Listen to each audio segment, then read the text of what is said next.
most transformative invention of our time. I use the web to stay connected with my family and keep up with the news in my field. I usually use the web to search for information. Who invented the World Wide Web? I can Google it for you. internet. It says Tim Berners-Lee. Is it Tim Berners-Lee? No, I haven't.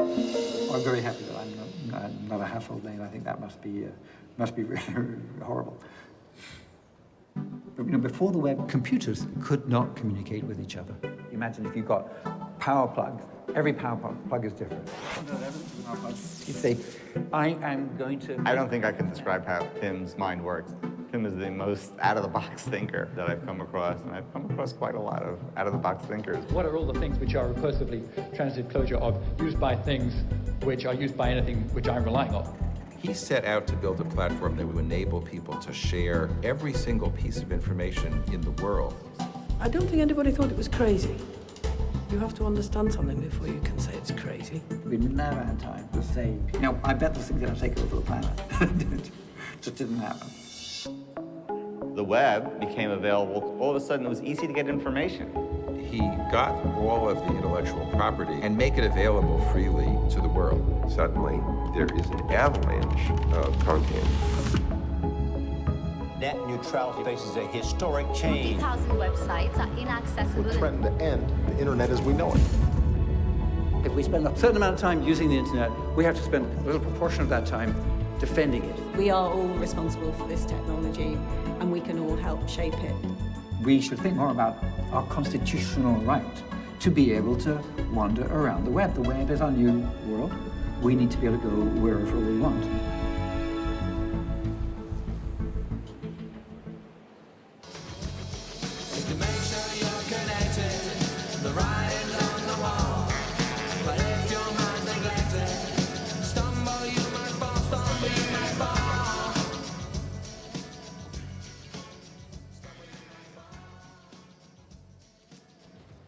Good afternoon, everybody, or as those who are learning to code might say, hello world. Welcome to the Science Museum in London. I think before we get started, I'd like you all to make loads of noise to celebrate the 30th birthday of the World Wide Web. I'd like to hear lots of cheering and lots of applause to say a happy 30th to the web. Hooray!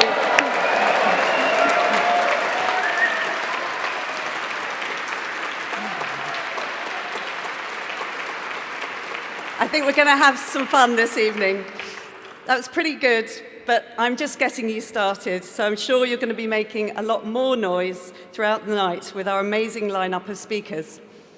So my name is Tilly Blythe. I'm Head of Collections and Principal Curator here at the Science Museum in London, and I've had the great pleasure of working with Sir Tim Berners-Lee for over a decade. He's been a great friend to the Science Museum. He helped me to bring to life our Information Age gallery, which opened by the Queen a couple of years ago with her very first tweet. You might remember it. And thanks to the generosity of CERN in Geneva, one of the star objects on display in this gallery is the next computer used by Sir Tim to design the World Wide Web. In 1989, Sir Tim came up with the concept of the World Wide Web. He wrote a report which his boss, Mike Sendall, described as vague but exciting. And of course, the rest is history. Little did he know what was going to come. By 1990, the machine hosted the world's very first web page, and it was the server for the World Wide Web. And this little piece of history is sitting right here, just next to me on stage. It was the starting point for a means of communication that is nothing short of a revolution. So we're here in the Science Museum at this amazing moment in the history of the web, with more than half of the world's population online, and with a few thousand of them watching online right now. Later on in the evening, you're all going to hear from the man himself, Sir Tim Berners-Lee, about how he wants you, yes, that's all of you, to fight for the web. But before then, let me introduce our host. She's one of the most well-known faces on British television as Countdown's mathematics superstar.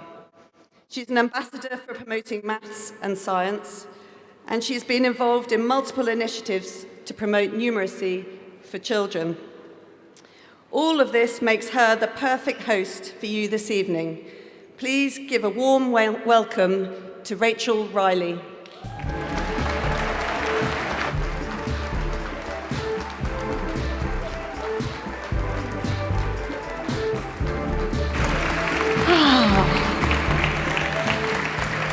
Good evening. Thank you very much, Tilly. Good evening and welcome to the Science Museum in London, where 2,000 people are gathered for an incredibly special birthday celebration. Yeah, that's right. We're here to mark 30 years of the World Wide Web.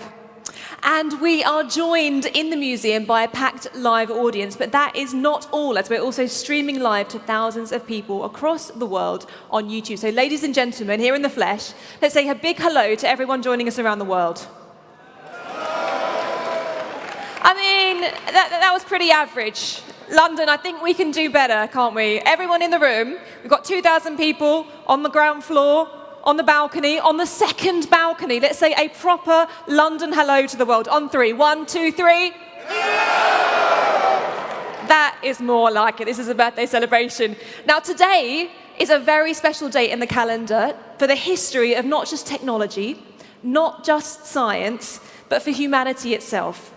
March the 12th, 1989 was the day that Tim Berners-Lee created a network that brought us closer together than at any other time in the history of the human race.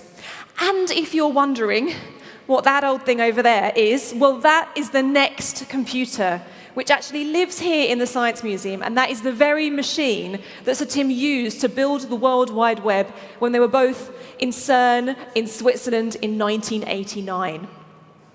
It's incredibly exciting to be part of this huge celebration, of which the Science Museum is just one component, as this is in fact part of an international whistle-stop tour.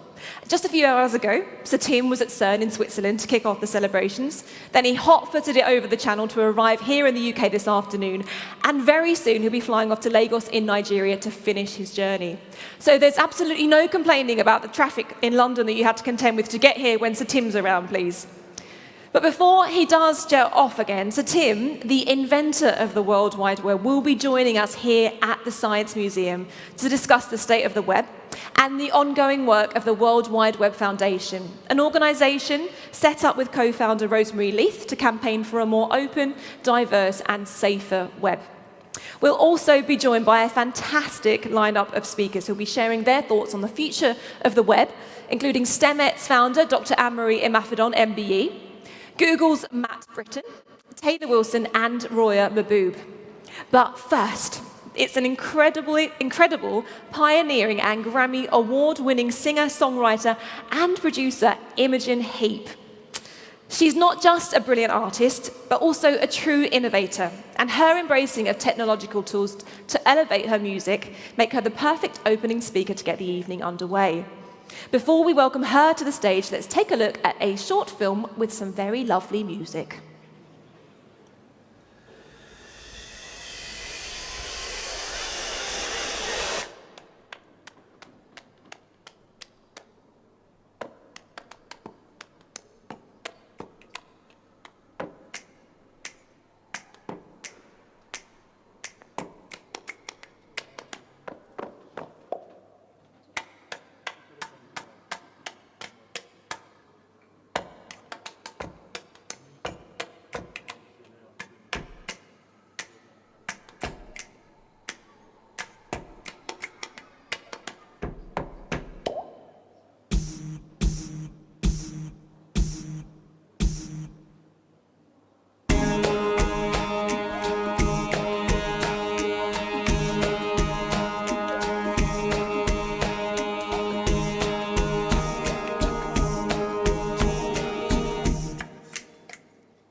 I hope you're intrigued. To talk to us about utilising the power of the web to bring artists together, please welcome to the stage Imogen Heap.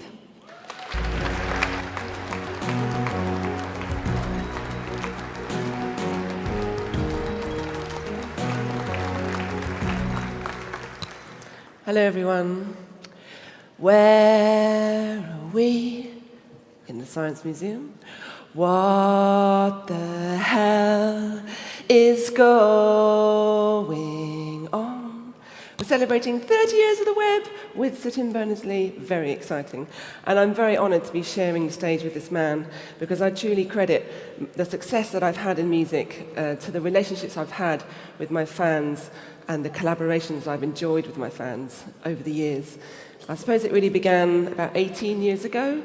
I just kind of departed from the music industry record world and I remortgaged my flat to bring some money in so I could start my own career on my own terms.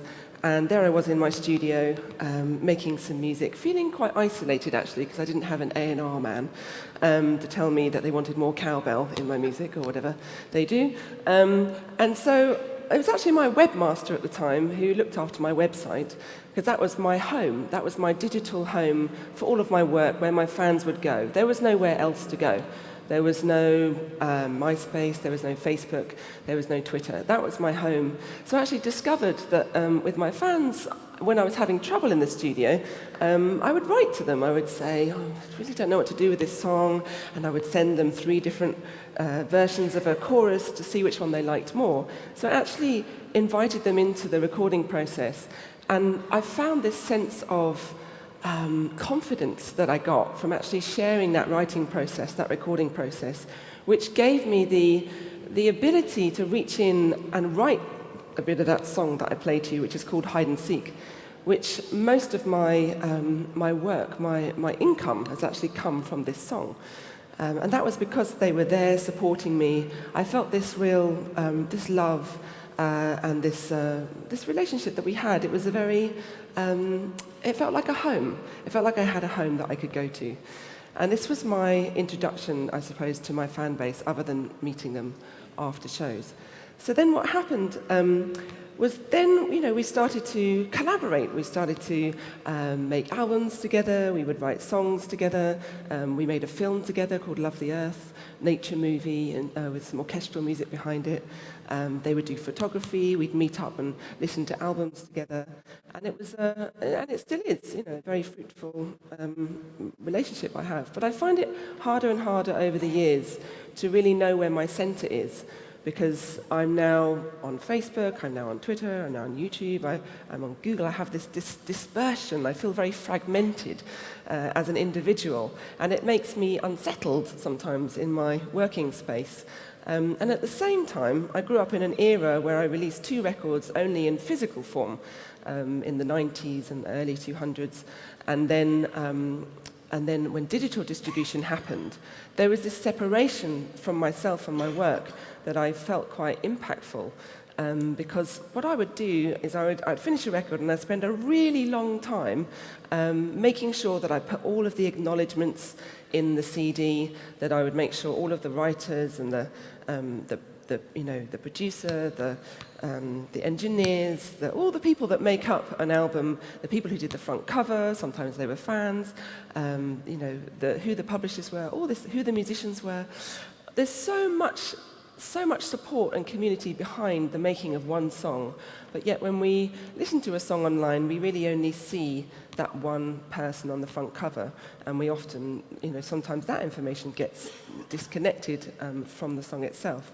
So that means that all of these people that help support my work don't get acknowledgement and can't really further their career as much as I can.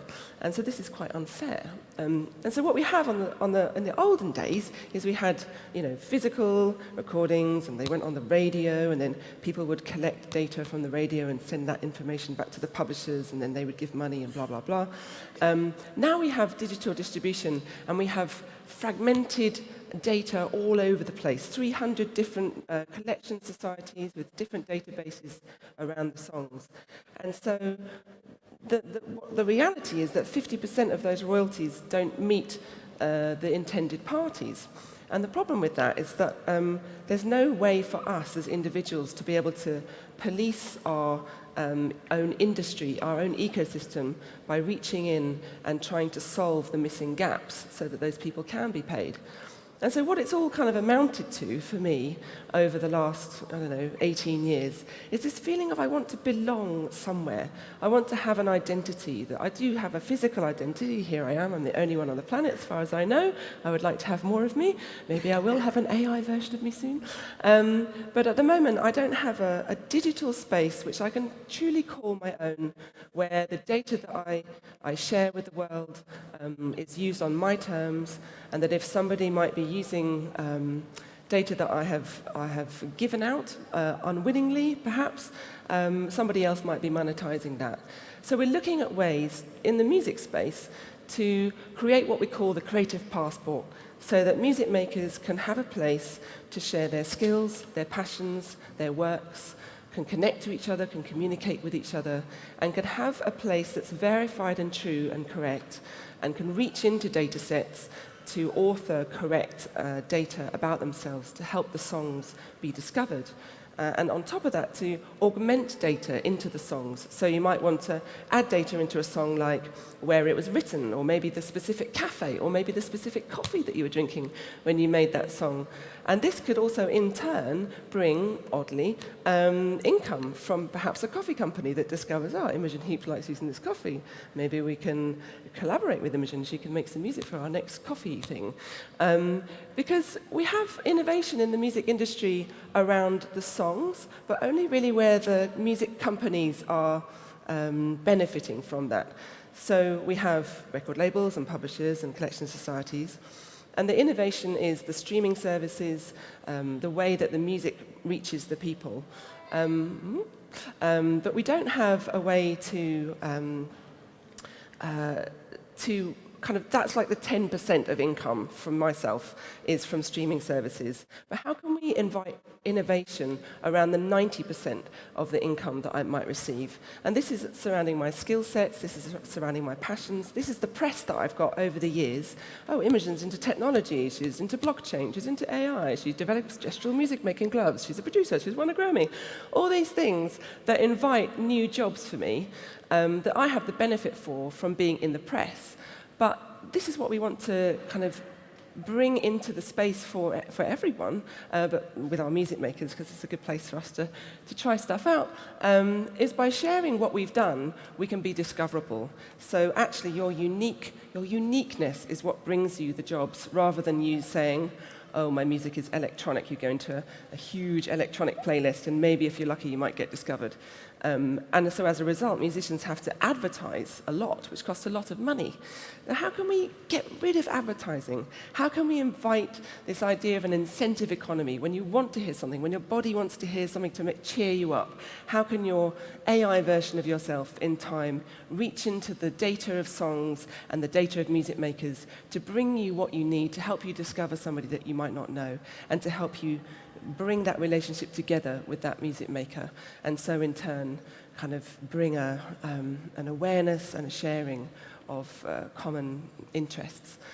So really, yeah, that's kind of what we're doing, and I feel like the digital identity, when we can have a place that we can call our own, that we can call home, just as we do in our physical world, where we wander about, and we don't throw rubbish on the floor, well, 99% of us don't throw rubbish on the floor, and we don't commit crimes. But there are people that are out there do, and if we see people do that, we call them out. We call them out, because it's relatively easy to do that, phone up the police.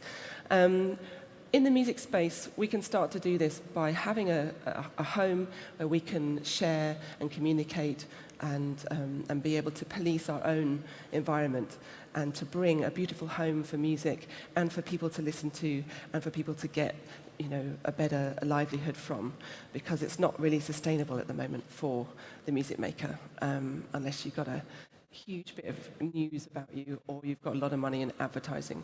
So AI, discoverability, and accountability, and a kind of an invitation really to help musicians tidy up their own space and to reach out. So yeah, a great honor to be here. Just wanted to share. I feel like the digital identity space is really, and the AI space for the music maker is really what's going to help us reach out and help us develop innovation in our music industry. So I'm going to leave the stage now. Goodbye. Enjoy your evening. Okay, thank you. ladies and gentlemen, it's from Imogen Heap. Thank you very much. That was a fascinating way to kick off this very special 30th birthday celebration.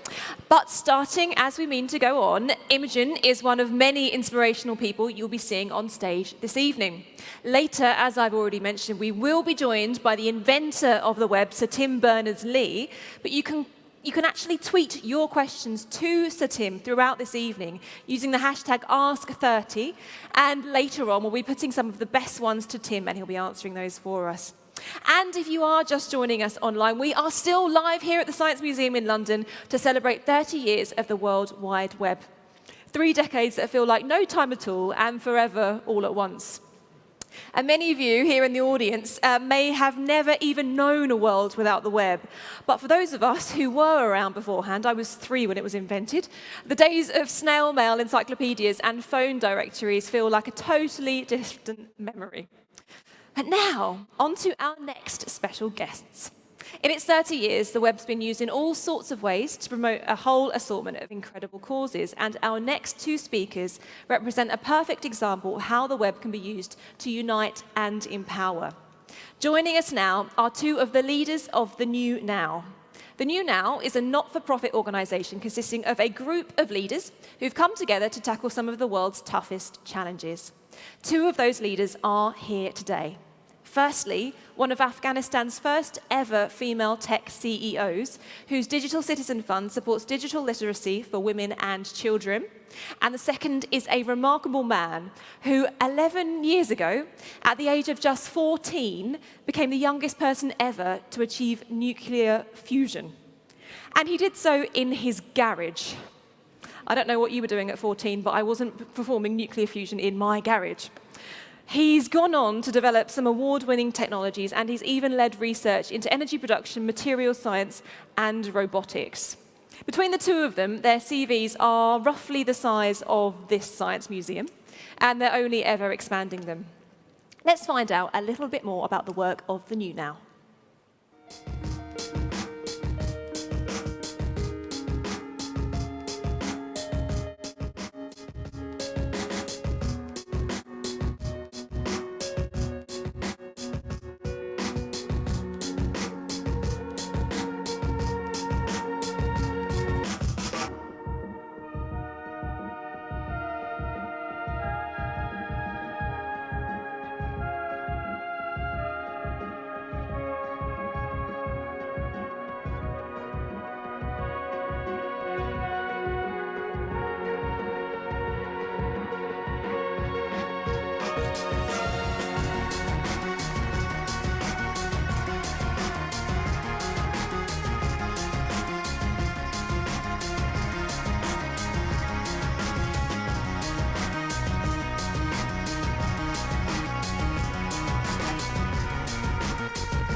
About to go join and follow them on Twitter.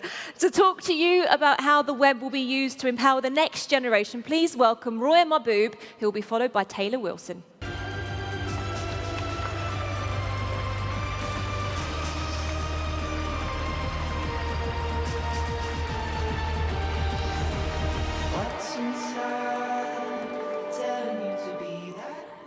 Ladies and gentlemen, good evening. I am Roya Mahboob, originally came from Afghanistan, where I became the first tech female CEOs in the country. I'm here as one of the founding members of the New Now, a group of rising global leaders tackling some of the world's toughest challenges. Taylor and I are the 2 of the 9 leaders of this group. Building on our experience, we are working together to accomplish change through collective action. And this is why I'm here today, to make this case for collective action, including everyone in this room and watching the live stream for the web's 30th anniversary. The organization that I created, Digital Citizen Fund, started with one goal: to see that technology is an accessible option for everyone, especially for women in conservative countries.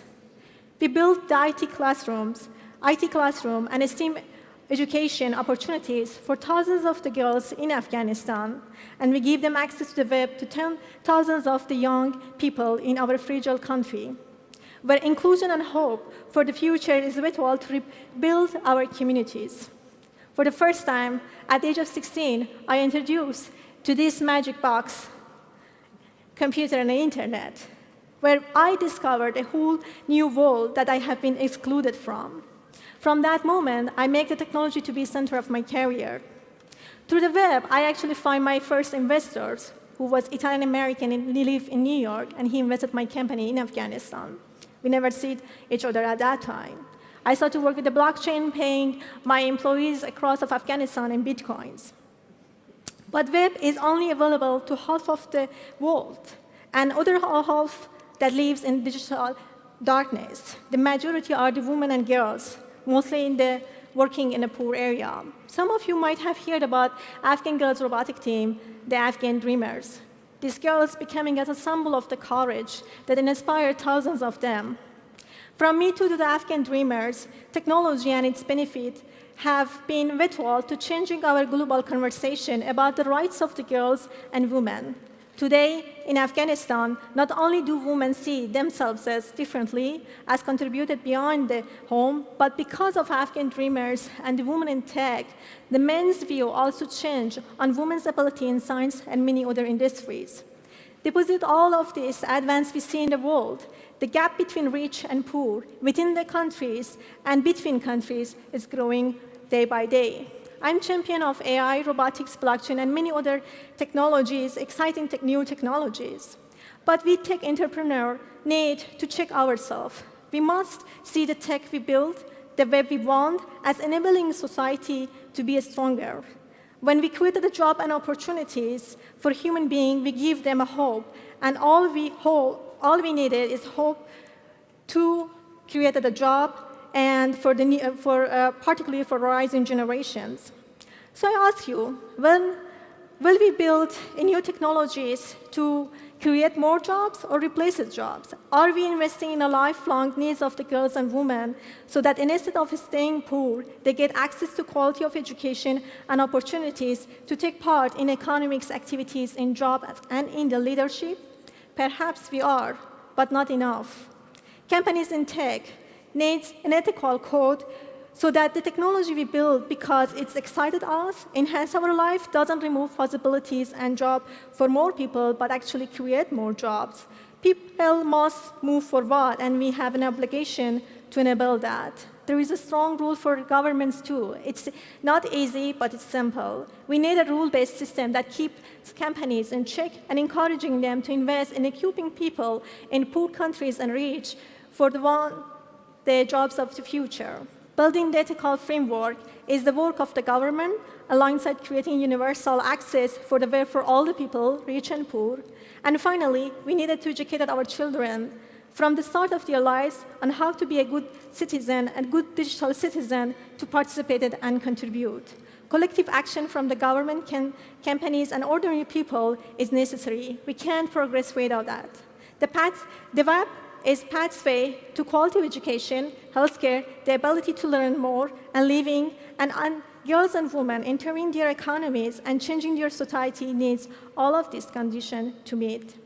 Thank you for listening and for having me here today. Thank you, Tim Berners-Lee, for the gift of the magic box that changed my life and millions of the people. Taylor, over to you. Thank you.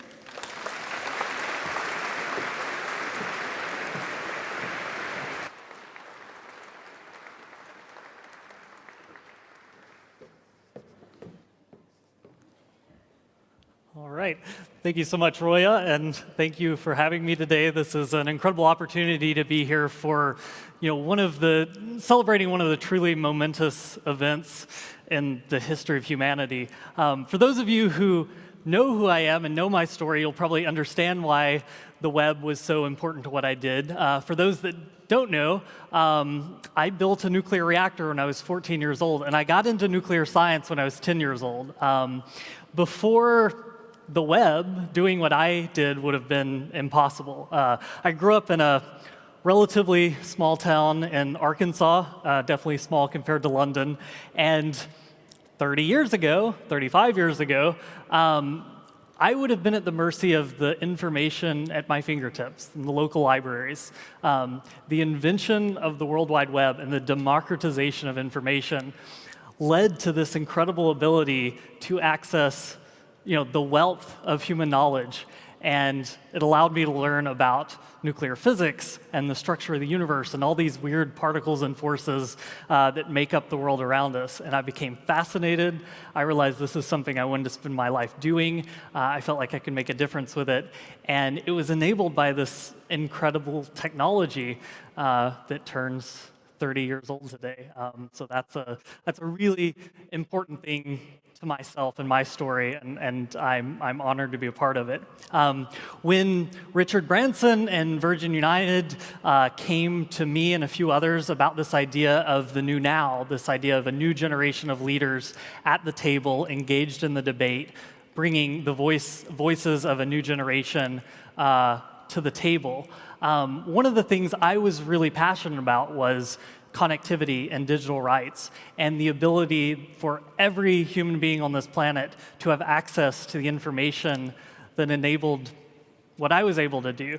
And it's a really exciting time. The UN, the ITU, announced at the end of last year that 50% of the world's population has access to the internet.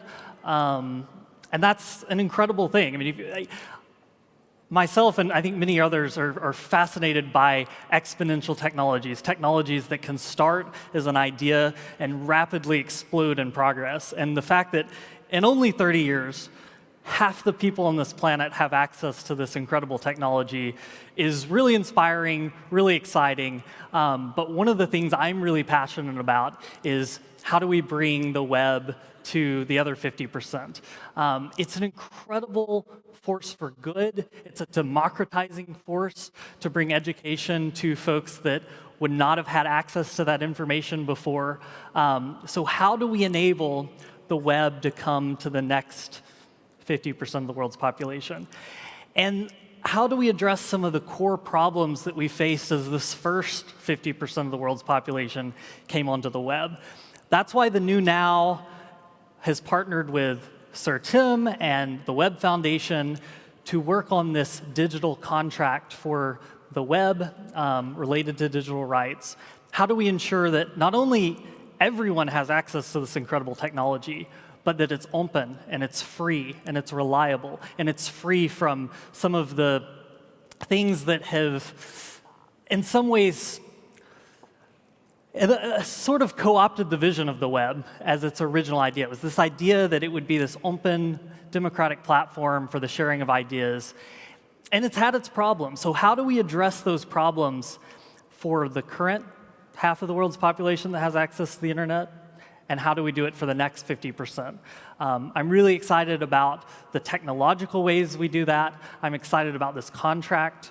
Part of what the New Now is doing, and me and Roya and the rest of this group is doing, is we're sourcing feedback from all over the world. We're listening and finding out what this rising generation wants the people that lead the web to know, lead the development of the web, governments, technology companies, ordinary citizens.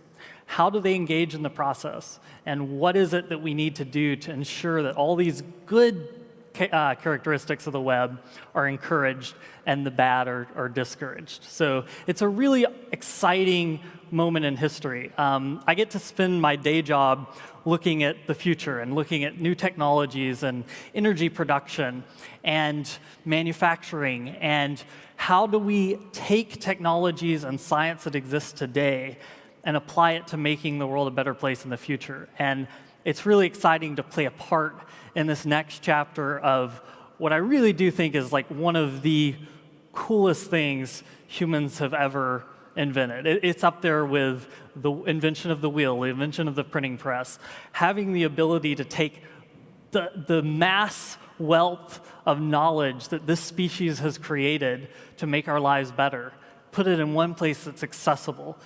That's an exciting thing, and I look forward to where it will take us in the next 30 years. So thank you all for having me.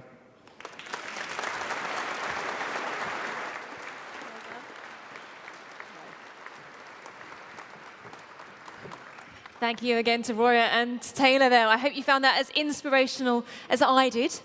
But it's not long now until we'll be joined by the inventor of the web himself, Sir Tim Berners-Lee. And don't forget that you can tweet in your questions to Sir Tim using the hashtag #Ask30. And as we stand here tonight in the Energy Hall at the Science Museum, it's quite an honour to be in the presence of such incredible minds and amongst people who refuse to be bystanders in the human story and who are shaping the world as we know it. Which leads me on to our next guest. Has anyone in the room tonight ever heard of a little company called Google?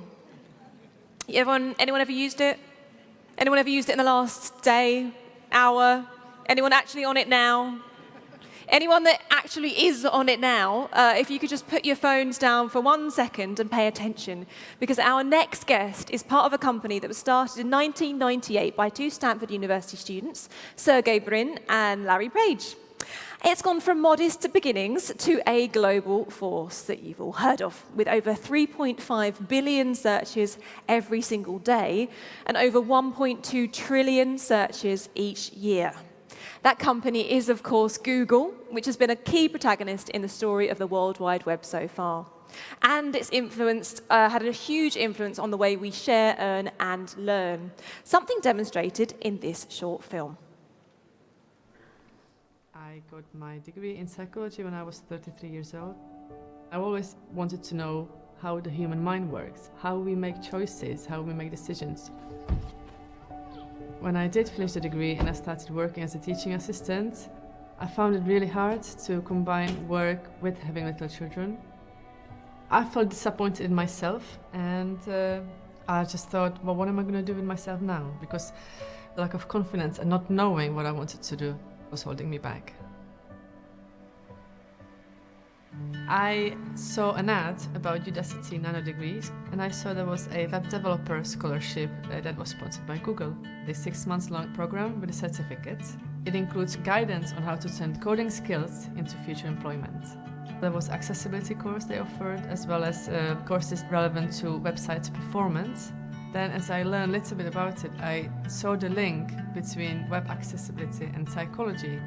It was like, oh, I might have found something where I can use my psychology degree that will allow me to earn money, yet be there for my family as well, and it's something that I like.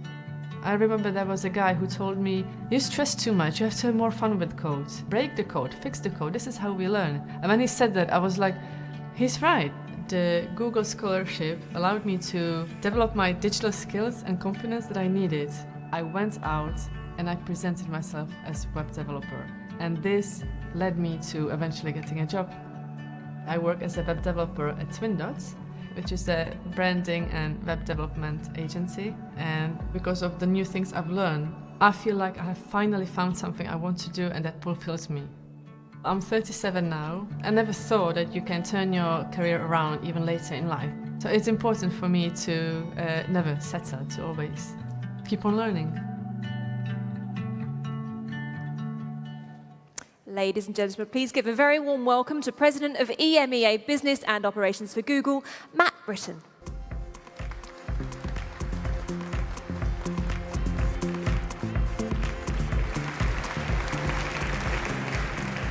Wow, hello everybody, it's great to be here. And obviously what I did was I just did a quick Google search for 1989. And it turns out it's Taylor Swift's 5th studio album. But that wasn't what I was looking for. And fortunately, the first result was from Wikipedia, thanks to Jimmy Wales, who is here somewhere, the founder of Wikipedia. And it told me that 1989 was a massive turning point politically in the world. The Berlin Wall fell, there was Tiananmen Square, elections in South Africa leading to the end of apartheid, so seminal moment in history. But way down in the 6th paragraph on Wikipedia, it said that the first commercial internet service providers were launched. And underneath that, it said, in very small font, the first written proposal for the World Wide Web. Nothing that I've been doing for 20 plus years would have been possible without that vague but exciting memo that Tim Berners-Lee wrote. And today, how many people have got a connected device? Just let me know. Raise your hand and say yes. Anybody? Yes? Anybody got 2? 3? 4? You are the lucky ones. And of course, we've got used to these things and we take them for granted. But it's only at the end of last year we reached the point, the 50-50 moment, as Sir Tim calls it, where half the people on the planet are connected for the first time. Access to all the world's information, all the people and the tools that are there. Massive change. I think back to 1989, I'm old enough that I was graduating from university in 1989. And I've spent over 20 years working in jobs that entirely depended on the existence of the World Wide Web. So there's something there about skills and how we learn and how we train. And the first thing we need is access. You've all got access. Some people have got 3 times the amount of access they need. Half the world hasn't yet. Larry and Sergey, as were mentioned, founded Google, and hugely grateful to Tim for his invention. And Google was a way to help find information across the web, organize the world's information, and make it accessible and useful for everyone. And that for everyone is really important to us too.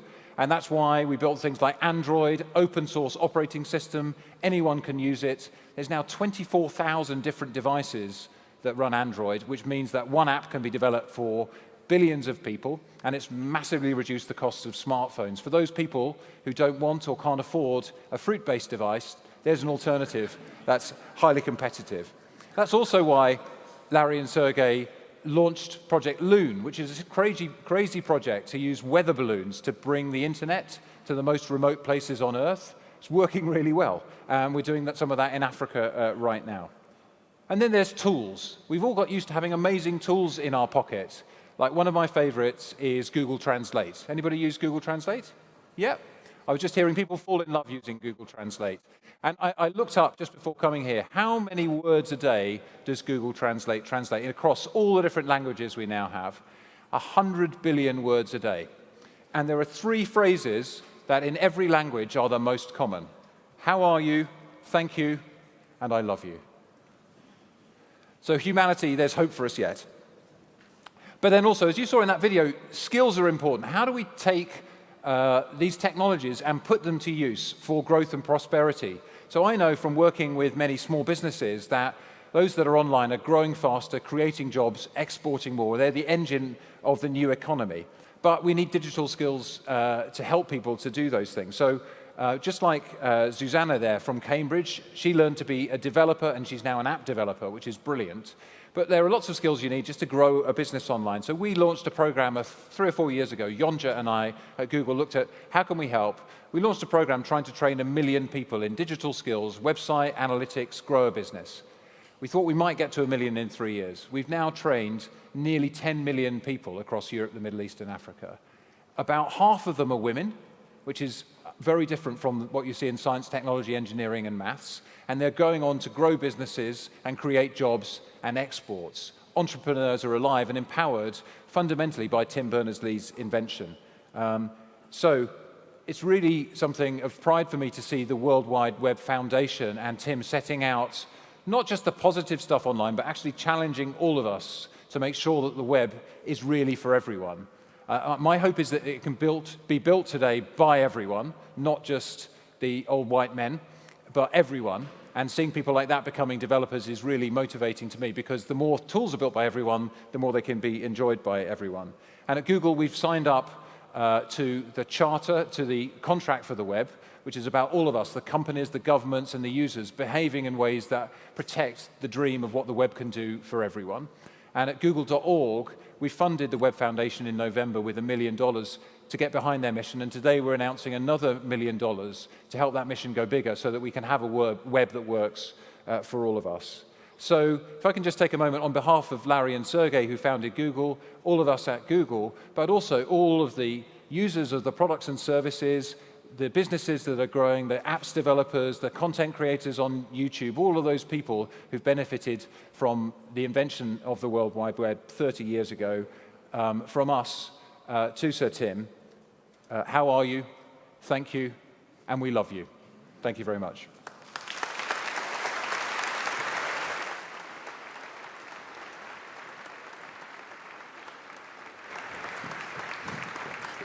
Thank you, Matt. That was a brilliant talk. Thank you very much for sharing us with us here at the Science Museum. And for everyone here, and for everyone watching at home, don't forget to keep tweeting those questions to Sir Tim. But for now, Our next speaker is someone who I personally am an enormous admirer of. In my work, I'm fortunate enough to meet some very bright people, but our next guest is quite simply a beautiful mind. She's a former child prodigy, and now she's an adult prodigy. She spoke 6 languages by the age of 10. She was the youngest person ever to pass an A-level computing qualification at the age of 11, and she had a master's degree at the age of 20. She's impressive in every sense, but it's her work as the founder and head of STEMETS that for me makes her such an important and inspirational figure. STEMETS is an organisation that works tirelessly to create opportunities for women and minorities in STEM. That's science, technology, engineering and maths. And when you consider that only 14% of the UK STEM workforce are women, then the work that STEMETS carry out is not only inspirational, it's vital. Now, I could go on all night about my admiration for STEMETS, but instead, I'm going to get someone up on stage who's better equipped to talk about the matter, for a conversation about the importance of diversity in the tech industries. But first, let's have a little taster of the work carried out by STEMETS. I always really loved maths, always really loved tech, always really loved that kind of stuff. I'm the eldest of 5, which meant that I like to make things happen, I like to solve problems. Rather than playing with Barbies, I would take TVs apart or try and build a computer or whatever else it was. It's something that's been a part of me since I was so young that I've really enjoyed, that has given me a really fulfilling career. And why can't more girls be a part of that? The reason we exist is to inspire girls into science, technology, engineering and maths. The issue, I suppose, with STEM at the moment, and the reason that girls aren't going into it, it's not that there aren't lots of women out there doing it already, because they are, but the problem is that the girls don't see that. If you're not promoting it and giving those opportunities, how else are they going to know? The opportunities are out there for you to take, and it's just really seizing the opportunities, really. It's just about taking something you love and being able to do it, because why shouldn't you? I think it's important because there's definitely a lot of men doing it, and we need to sort of get rid of the barrier between men and women. You can be anything you want, like it doesn't matter that you're a woman. We're giving them a confidence foundation for them to explore. You know, it's the first sip, the first try. Now, please welcome to the stage STEMETS founding mother, Dr. Anne-Marie Imafidon, MBE.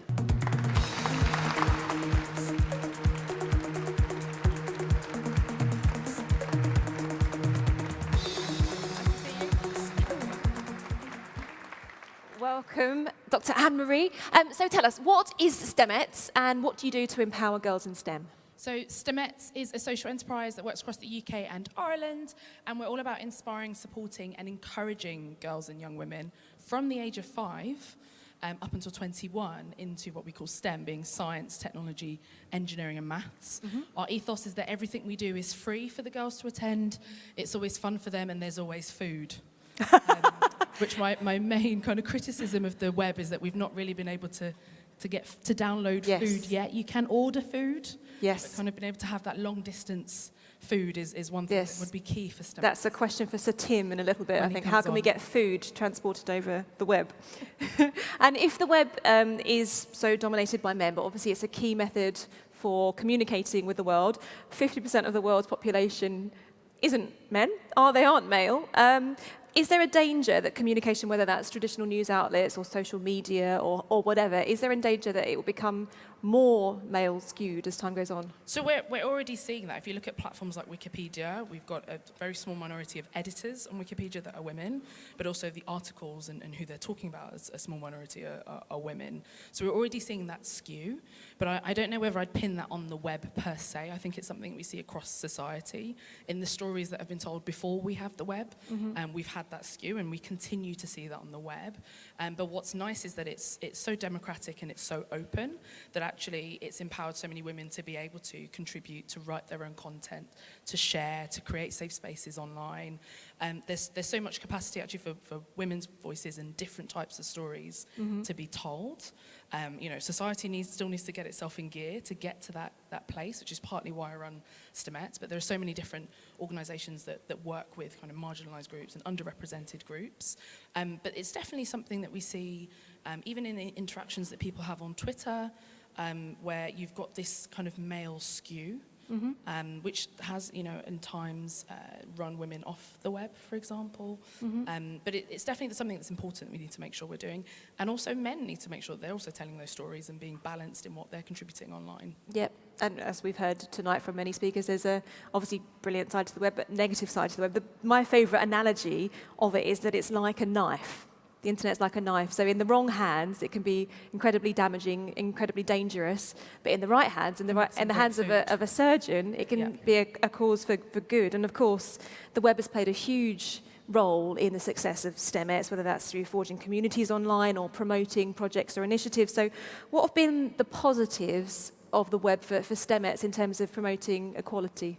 So the positives for us have been so many. I mean, STEMettes wouldn't exist if we didn't have the web, if we didn't have the platform to be able to share the message of what we do, the activities that we actually run, the stories of the women and the girls and the young women.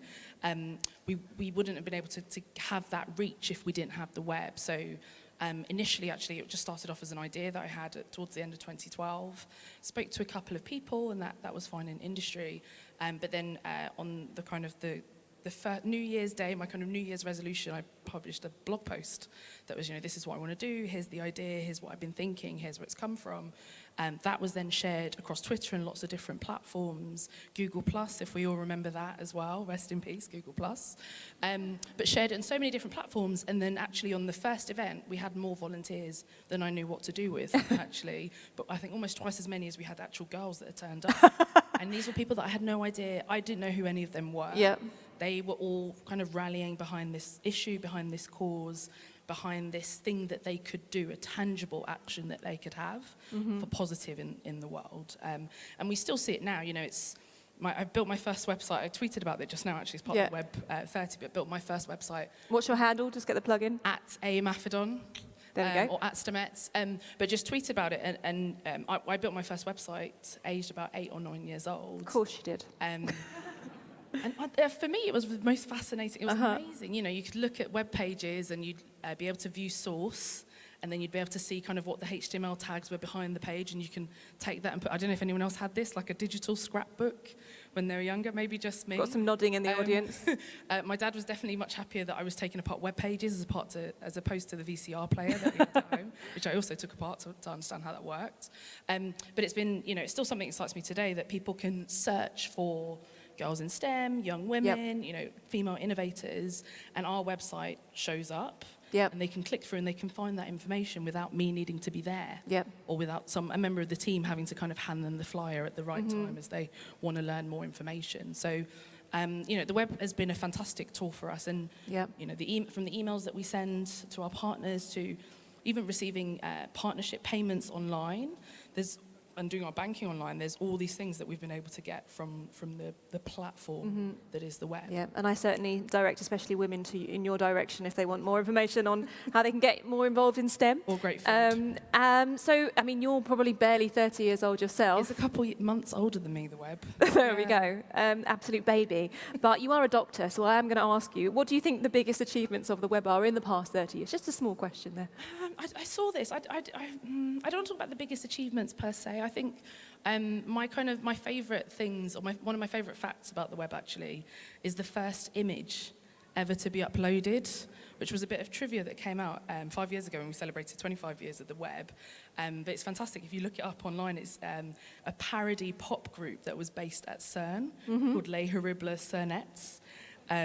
Which, if you think about the web and all the amazing things that we are able to do with it today, it's kind of funny to think the very first image is of these physicists who also sung as a joke, and that's the kind of first image that we have up.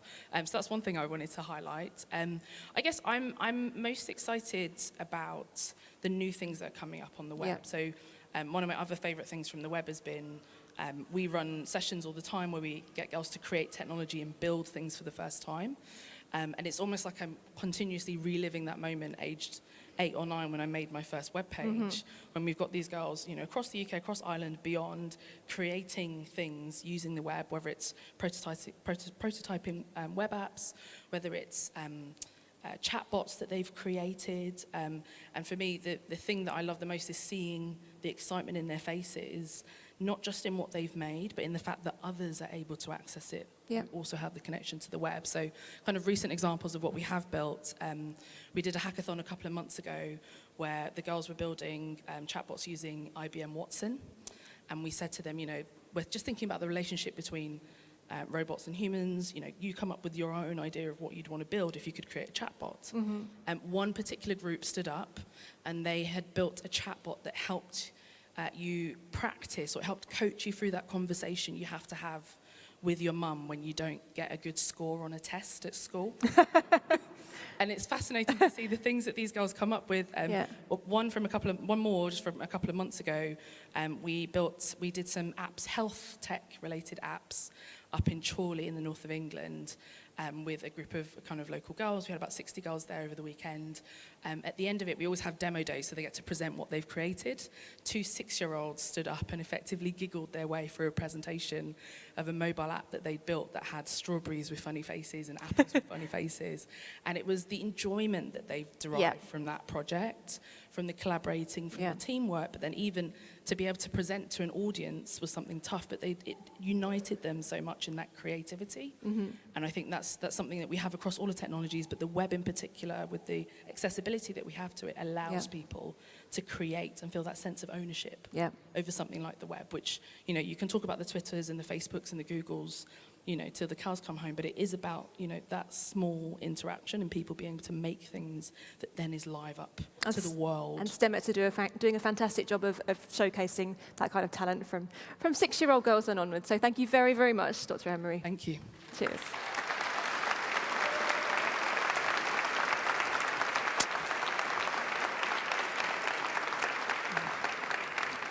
I can't believe she forgot cat videos.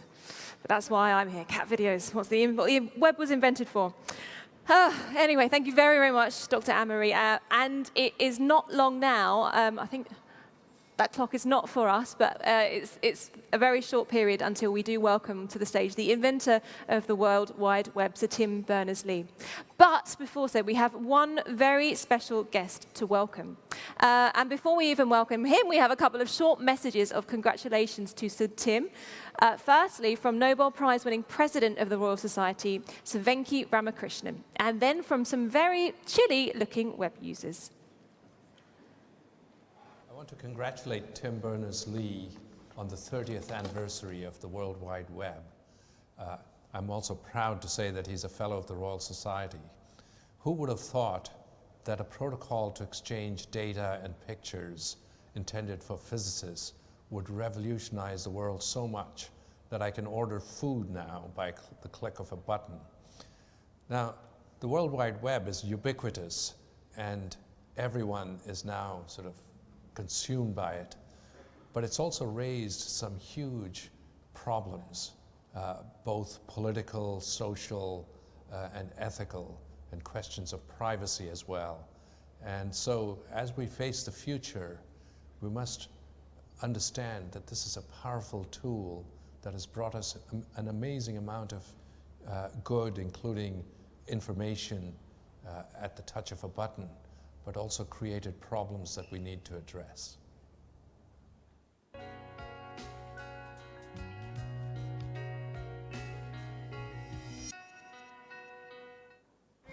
Happy birthday to the World Wide Web! Thanks to the internet, us down here in Antarctica are able to communicate our science ideas and all our data about climate change, biodiversity and space weather. So thank you, Tim, for the internet.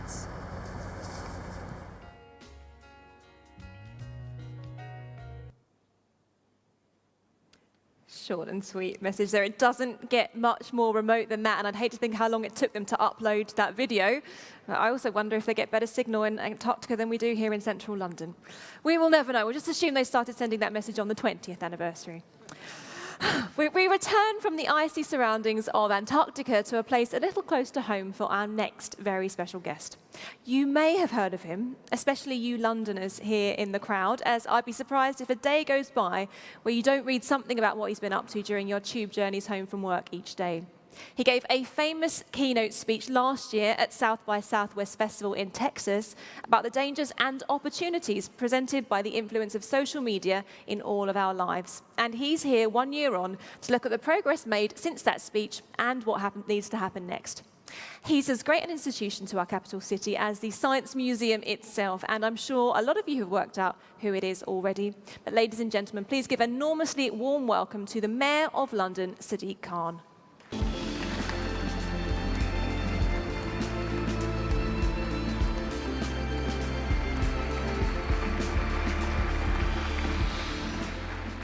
Thank you, Rachel, for that introduction. Can I ask you, please, to show your appreciation to Rachel, not just for her emceeing, but for everything she's doing to help inspire more young people across the country to get into science, tech, and maths.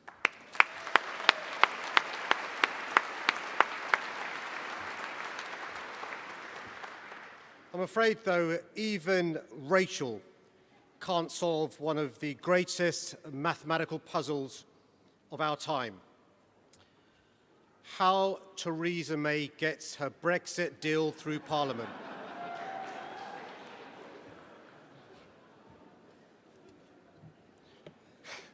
But seriously, it's fantastic to be here at the world-renowned Science Museum to celebrate a creation that's not only changed the world, but is still doing so. When it was created 3 decades ago, the World Wide Web profoundly altered the course of human history. And we're still seeing the impact every single day, shifting and disrupting the way we do things, how we work, how we educate others and ourselves, how we consume news and process information, and vitally, how we communicate and interact with one another.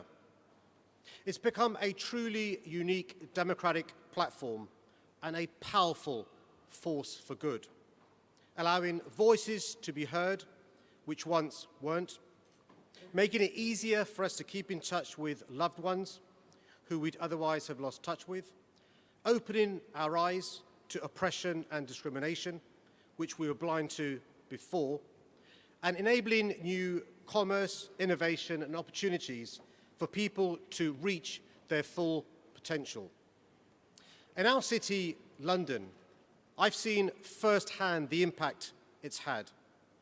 The web has enabled us to become one of the world's greatest tech hubs, not only boosting our economy, but empowering Londoners from all walks of life, as you've just heard. Not only boosting our economy, but empowering ordinary Londoners to fulfill their potential. To give you just one example, by publishing open data through the London database and Transport for London, we're making it easier for London's institutions to work with the tech sector to help solve some of the most complex urban challenges of our time, from poor air quality and congestion to housing and inequality. I believe the world has only seen the tip of the iceberg in terms of what's possible. And that if we take the right, sensible, and ethical approach going forward, we can utilize the web to shape our societies into a fairer, more inclusive, more prosperous place for us all. I emphasize the if here, because there's no getting around the fact that the rapid growth of the web has also created significant challenges. We've seen a handful of the largest global tech companies amassing an enormous amount of power over how information and personal data is consumed and sold. And in some cases, we've not only seen people become a product to be targeted for profit rather than a client to be served, but platforms hijacked to exacerbate, fuel, and deepen the divisions within our communities, which is polarizing rather than uniting us. So although this is a moment to celebrate the progress the web has brought to us over the last 30 years, we must also use this moment to collectively commit to taking action to resolve the problems holding us back. You know, Mark Zuckerberg famously once said, or as someone may call him, Mark Facebook. Mark Zuckerberg famously once said, "Move fast and break things," a mantra that too many have clearly followed in recent times. Because yes, some things have indeed been broken, and it's now up to all of us to fix them.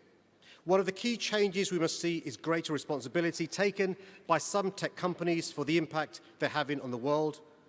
But as I made clear in my speech at the South by Southwest conference a year ago, the onus for change shouldn't just be on tech companies and innovators.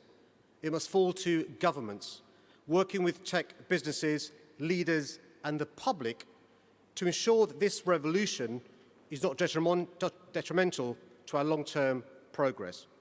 In truth, for far too long, there's been a dereliction of duty on the part of politicians and policymakers to ensure that the rapid growth in technology and the web is utilised and steered in a direction that benefits us all. Over the past year, I'm pleased that we've seen some positive steps, with governments and companies starting to move in the right direction. But there's still a long way to go if we're to ensure that the web always helps and never hinders our aim to create more open, connected, and socially integrated societies. Let me just finish with this. The web started as a tool to link academics, to pool ideas, and to solve problems for the benefit of the world. At its very core, it was about creating something for the greater good of humanity. Despite the major challenges ahead, I remain optimistic about the web's future, optimistic about the positive impact it can have on London and the world, and optimistic that we can do ourselves justice by not straying from the original noble mission. That's why it's such a great honour to be here today for this celebration and to be able to introduce an incredible Londoner. You know, it's not often that you get to introduce someone who's had such a profound impact on the world. And I know I speak on behalf of all Londoners and people across the country when I say how proud we are of his achievements. There is no question that Sir Tim Berners-Lee is one of the greatest, most pioneering minds of the past century. Someone who's amongst a rare few who can be put alongside the likes of Albert Einstein, Marie Curie, and Alan Turing for the influence they've had on the globe. But for me, what makes Sir Tim's story so inspiring and so exceptional is how he put openness at the very core of his invention. The web was always designed for the people rather than any personal gain or wealth, a selfless act for which we all owe a huge debt of gratitude. But one of the things I now admire the most about Sir Tim is not just how honest he's been about some of the problems the web has caused in recent years, but how he's putting himself centre stage in the effort to fix them. As Mayor, I'll continue to support him every step of the way in this endeavour, which includes backing the Web Foundation's new contract for the web. The GLA, the Greater London Authority, will be signing this contract, and I encourage others to do the same.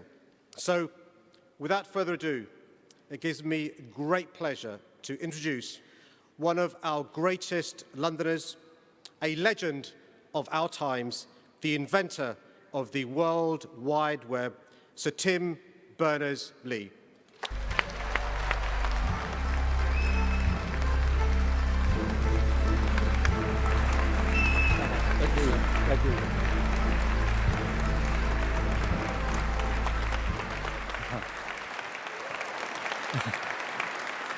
Thank you. Thank you, Sadiq. Thank you, everybody. Thanks for coming. I gather that the queue is round the corner and up the street. I'm glad that a bunch of you got in. It's pretty special for me to be here. Hey, as Paul Simon said in Central Square, it's good to do a hometown gig. And so for me, this is a hometown gig. In fact, I spent happy days coming to this hall and checking out the steam engines, and in particular going to see all of the model steam engines with locomotives, and pressing all the buttons and making sure they all worked, and being absolutely disgusted with anything which didn't have a button to press. So it's all about pressing the buttons and making things work. So it's great to be back in this museum. So I got a few minutes to go back over the last 30 years. And I'm not just going to give a history of it. I'm going to give a teeny-weeny bit of history, and then mainly talk about some of the issues that we've been, that basically, these used to be issues that we were concerned about in the Web Foundation, but now they're issues that anybody, you walk out to Exhibition Road and ask somebody about the web, and they will give you their own litany of things that they think maybe could be fixed. So there is a lot of work to do. So I'm not going to spend all the time on history. But that said, okay, so this is the side. Why is this a neat side? This is because that's March 1989.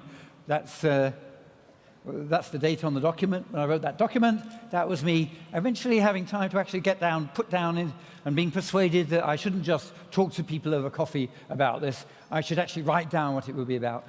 I tend to be a sort of image-oriented person, so circles and arrows went onto the first page.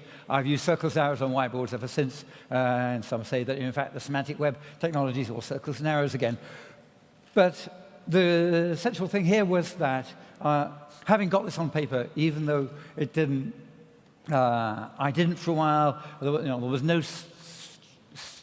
direct, obvious path at CERN, High Energy Physics Lab, to be able to go start a project to make a global hypertext project. There was, after a bit, Mike Sandel, my boss, in fact, after a year or so, he found an excuse to let me work on it.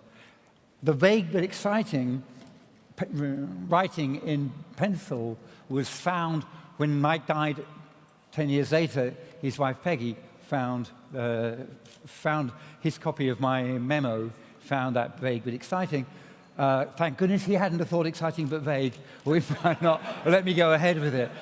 Lesson, if you have things going on, if people come to you with things that you think are vague and exciting, the classic thing is give them some 10% time. 10% time is good, 120% time is better. So Mike gave me 120% time. So that was, it was a neat time. CERN was a very neat place to be. The key things which actually allowed it to take off in the design were that it was designed to be a universal system. It ran on the next box, it ran on this thing. The excuse Mike gave me was that he allowed me to buy one of these boxes, but just because it was a really neat computer, it still is a really neat computer. This is the computer that Steve Jobs made when he left Apple, when he parted company with wailing and gnashing of teeth from Apple. He made Next Computer Company, and Next Computer Company made the Next Computer, and he put all kinds of really cool things in it. And in particular, they made an app for building apps, an interface builder, which allowed you to create new apps. And in fact, if you build an iPhone app now on the OS 10, you'll find that the app builder, the interface builder you use there, is basically the same thing. It owes its history is that neat tool that they produced back then. That was Mike, and Mike said we should kick the tires on the next computer, so why don't you build you have to pick some program to test it with, arbitrary program, whatever you like. Why not that hypertext thing, he said, with a wink in his eye. He had a great twinkle in his eye, Mike. So the rest, as I say, is history. The rest, in fact, to a certain extent, the rest is history that's recorded on the web. When you're Googling stuff before that, it's remarkably, the web is unfortunately kind of much more empty. You have to go to historians and Wikipedia. But there's a lot of history of the things that continued. As it expanded, the key to its expansion was that the design was universal. it had to be universal because I wanted to be able to link to anything. If I could link to anything, that means people could put anything on the web. And that meant that the web had to work on any platform, not just the next machine. I couldn't persuade everybody to get an X machine so that they could use the web. It was really important they should use any hardware, any software, any operating system. They should work from any language. So the universality in the design of the web is really, technically, is the main principle. And that universality of the web being able to put on anything, after a while, started to look as though everything was on it. People, it was amazing, the things which were on it. And there was a certain point, for example, when 20% of the world had access to the web, and that's when we started the World Wide Web Foundation.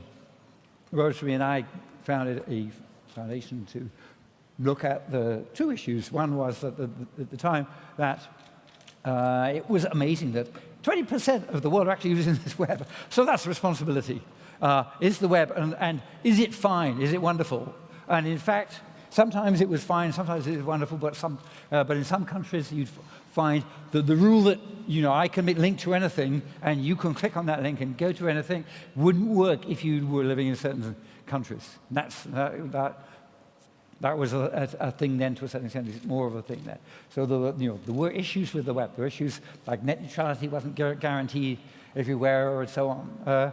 And so keeping the web free and open was really important. Fighting to stop bills for spying and blocking by all kinds of different governments was important. But then meanwhile also, obviously the huge question which was begged by the worrying about the power of the web and what a wonderful web it was going to be for those 20% means every time you make the web more powerful for the 20%, then the digital divide between the power of the 20% and the power of the others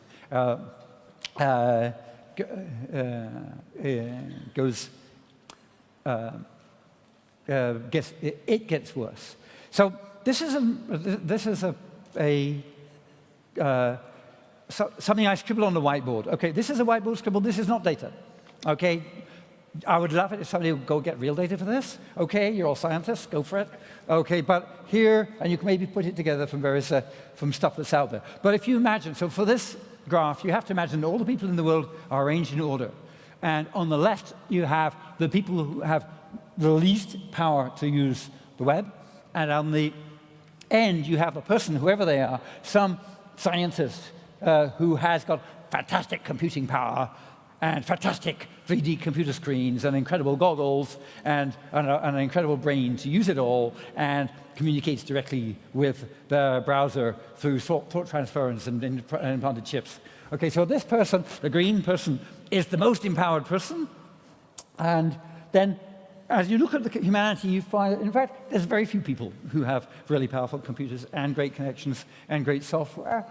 And then you find that a lot of people are at the blue level. Maybe we're a lot of people in the hall at the blue level, and they have quite powerful computers because they're geeky. But in fact, coming down the slope, you find this is where a lot of people are. They've got a laptop, they've got a reasonable connection, they know how to use the web, and it's working for them okay. And then as you go further down, a lot of people have mobile devices. They don't have a laptop. So with people who can't afford a laptop, and they can only just afford connectivity, then there's quite a long skirt on this. So this curve, we've never actually drawn it, but we have a strong feeling it's very concave. It gets steeper at the end. This is, if you like, if you look, you can compare it with a Gini coefficient curve. The gap above the curve represents inequality. The gap above the curve represents the extent to which there's a few who've got a lot of access to it and a lot that don't. And of course, right now, one data point I can give you, and that is that it goes flat, 0 up to 50%. So the number of people who are using the web just this year is now moving from 50% on. So a huge amount of William Gibson quote you might have heard before. It's not, the future is here, but it's unevenly distributed. So wealth is here, but it's unevenly distributed. access to the internet is free. It's unevenly distributed. It's unevenly distributed, obviously, because of your economic status. Because one of the main principal indicator for being or not being online is the affordability. We had a rule with the Web Foundation that we would like every country to work to the point that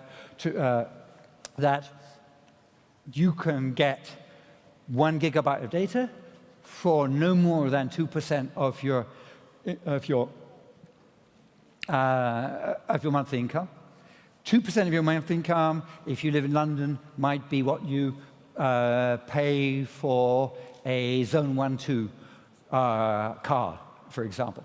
So if you pay to get around London on the tube in Zone 1-2, and you find that's affordable, you're using maybe a typical salary, you're using 2% of your income. That's reasonable. That's a reasonable thing to do. That keeps the system going. Everybody should be able to do that with the internet too. And these red countries are the places where it's not. And also, and it's not just about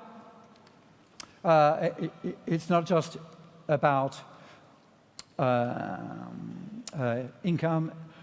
It's whether it's not through income or not. It turns out that men are 25.8. Ignore the 0.8. Around a quarter more likely to have access to the internet than women. And so that means that women, where the internet goes, to a certain extent, it isn't as though there isn't enough discrimination against women in the planet already, as though there aren't enough gender balance, gender discrimination problems out there already.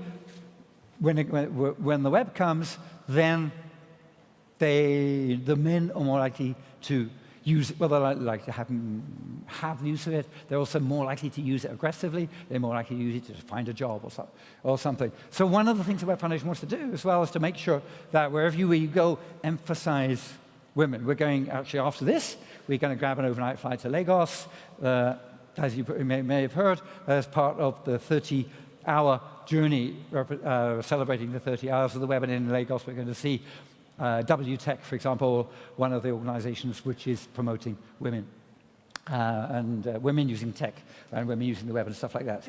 So, and great to hear all the people who talked about that to date. If you're concerned that the web isn't serving humanity, there's all kinds of things you can look at. One is, what language are people speaking? The top line is, and the spoken word out there, the world at the moment speaks a little green slither of English. Is for those who are colorblind, the green is the left-hand piece, and sort of then the top 10 languages after English get the blue piece, and in the actual real world out there, and the rest are, you can see, about half.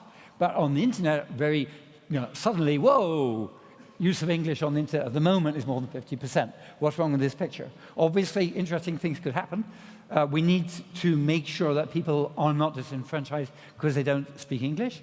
Maybe a lot more people, there are a huge number of people learning English. So it could be that sort of English becomes a serious new lingua franca, but it also could be that all those Arabic-speaking Chinese people come online and bring a huge amount of information which comes with a different language and a different culture and different assumptions about what is reasonable to do on the web.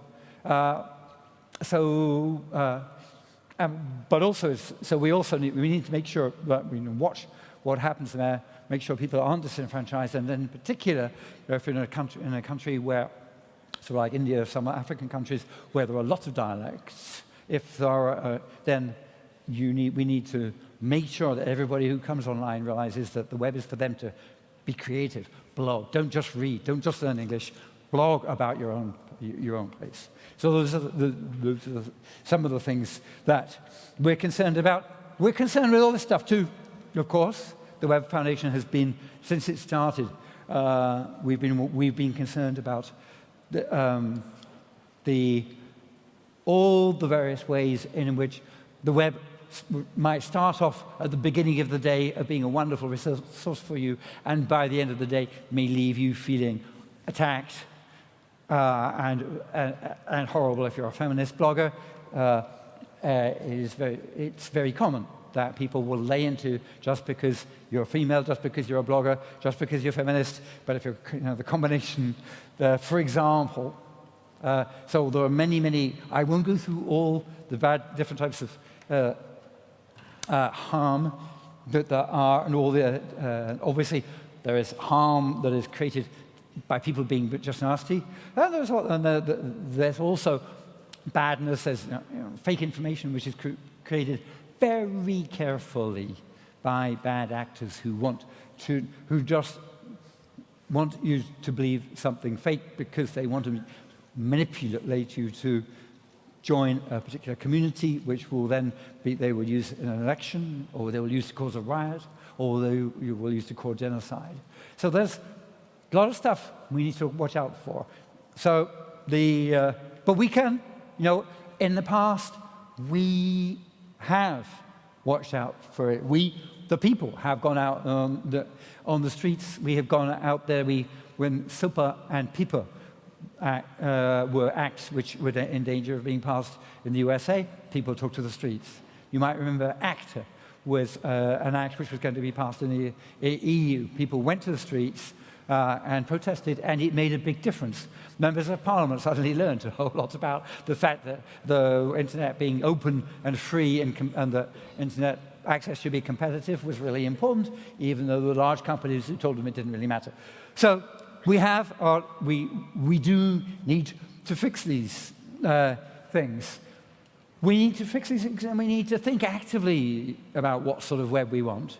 We've had discussions here when we had previous anniversaries. We had a festival at South Bank, for example, to asking what kind of web you want. This is the sort of thing you can ask yourselves, you can ask your parents, and you can ask your kids. Right? This is the sort of thing where sometimes it's obvious, faster, freedom, more, better. But sometimes it's not obvious. When hate speech and free speech, the right to face your attacker face-to-face compared to the right of a whistleblower to be anonymous. Okay, we have both these rights, and people fight for them both, but actually they're incompatible. So this contract for the web is about all getting together to sort out some of these really tricky problems. Actually, there will be time when the contract for the web people will be fighting for freedom. So yes, there will be some of that. There will be time we'll be just pushing for lower prices, more bandwidth, better news, but more responsible people, better democratic discussion and debate sites for holding politicians accountable, having rational debate, and arriving at rational conclusions in a finite amount of time, using the web for that sort of thing. As Sadiq hinted, there will be times when we have to sit down, and it's complicated, and governments and companies, but we need citizens to be there too. We need consumers to be there too. We need people. We need pupils. We need regular people to be there too. So be there, or make sure the organization that can represent you can be there. The contract for the web, so that's the tool that the Web Foundation has provided at this 30-year point. This is the contract for the web is a convening. It's not a contract, it isn't written yet. It's a convening of people who will write it. It's a bunch of principles which are very sort of vague but good and wonderful, easy to subscribe to. Better access, freedom, privacy. But it's a discussion. The contract for the web is a discussion between all these people, and you're welcome to join it. If you go to webfoundation.org/fortheweb, if you follow tweets #fortheweb, for example, then you can be a part of it. We have before fought to protect, in lots of cases, there's the URL, and there are some hashtags, contract for the web. The Web Foundation made for everybody to use as a tool to fix these things together, because it's going to be hard. It's going to be more complicated than Freedom for Freedom, but it's really, really important. Thank you.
Start a chat.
Finally, some cat and baby videos. Don't say we don't give the people what they want.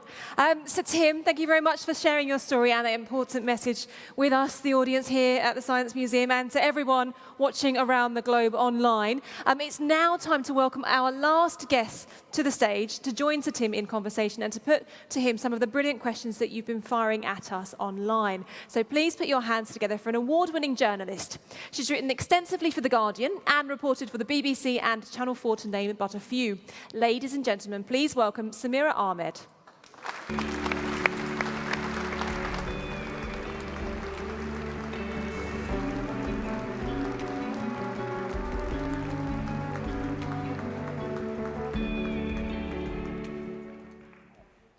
Can I just say how awful it feels to be coming on after Sir Tim Berners-Lee? But anyway, we have questions that people have sent in on Twitter, but also some questions that we've come up with of our own. And we've got some images, and I want to start by putting up a book. And I think we have an image of it, hopefully coming up. It's a Victorian book called Inquire Within Upon Everything. And there's a copy of it in the National Science and Media Museum in Bradford.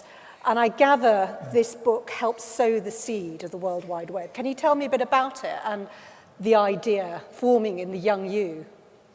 So the young me found this on my parents' bookshelf somewhere. It's not a huge book, it's not an encyclopedia. It's a sort of an almanac for daily life. It's one of those books which has got a phrase or helpful tip at the top of every page, at the bottom of every page, and it's got, and you can look up things like how to tell the difference between a wasp sting and a bee sting and what to do with each one, and recipes for a few things, but not for everything.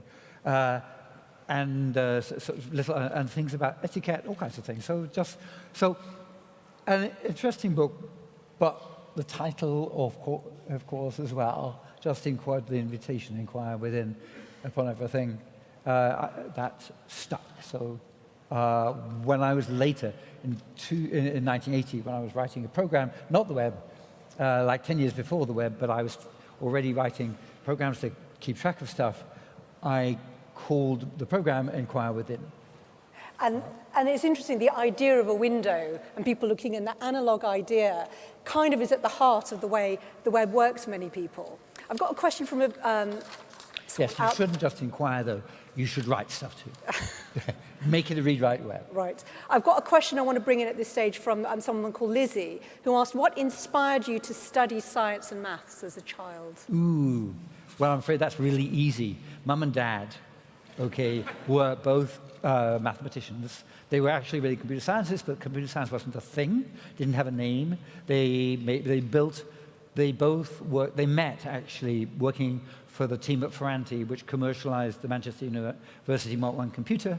And so they were one of the marriages, one of the few marriages that came out of that really sort of hard-working, intense team building one of the first, basically the first British commercial computer, the first computer which was sold to a customer. And Mum could be referred to as the first commercial computer programmer on that strength. And so that they were full of the excitement of the fact that if you had a programmable thing, then it didn't matter what sort of programmable thing it was. It was what you did with it was up to your imagination only. So that was, those were the days of Turing saying that all machines were equivalent, and so it's just what you can program. And that was the spirit, I think, of the home in which I grew up. And you've talked about working at CERN, the European Organisation for Nuclear Research, where you came up with the proposal. Again, I think it's always worth having a look at it. We can have a look at that slide, I think, if you can put it up. Can you talk me through a bit more about the original need that you felt you were trying to solve when you came up with the proposal? I suppose, so by the time I put that together, I'd been working in a number of different places. I was sometimes writing code by myself, but often in teams. And so partly I wanted a system like, I wanted lots of things. I wanted there to be a big book where all of the online documentation, which has actually already been typed into computers and sitting on computers, could be deemed as being part of this big online book.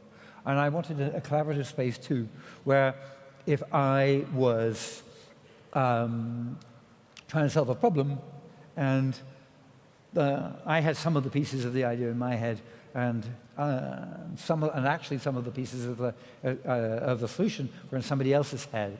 Could we, by all using the web, end up getting to know each other's partial ideas and partial solutions? So could we use the web as a way of creatively, constructively, collaboratively, finding solutions to big problems? So that was what I wanted to use it for in the lab. But obviously it had to be universal, so it had to work. People had to be able to use it for whatever they wanted. I'm interested in the kind of culture in which you were able to come up with this. So, vague but exciting, that famous phrase written on your proposal, kind of sums up in a way how it all felt at the start. You've said in the past that the World Wide Web was all based on there being no central authority that you had to go to ask permission.